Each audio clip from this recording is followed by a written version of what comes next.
Hello, everybody, and welcome to today's 2 Minute Tips. Let's get the clock started. Here we go. So, when we're looking at people like in our trees, and each person will have tips, okay? You see the green leaves, and that means that there's a tip for them.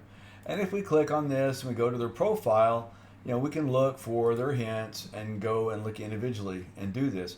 And that can be kind of time consuming going back and forth. So, if we go back to our tree where we started at, one of the things that you can do is right here in this drop down up at the top left, okay?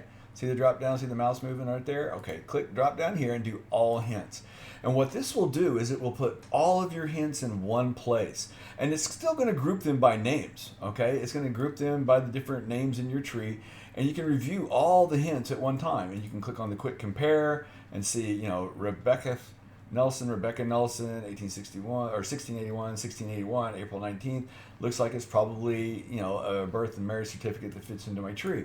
Now, you can do that. You can also filter by name. So if you're looking for a certain person, let's say Clarence Brown is my grandfather, I can type in Clarence Brown here, and it's going to filter all of those hints, and here's Clarence Edmund Brown. It's going to group them together. And again, I can look and see, okay, this is different. May of 1898, 1961, 1962. I don't know that that's going to be the same person, but it lets me tell right here.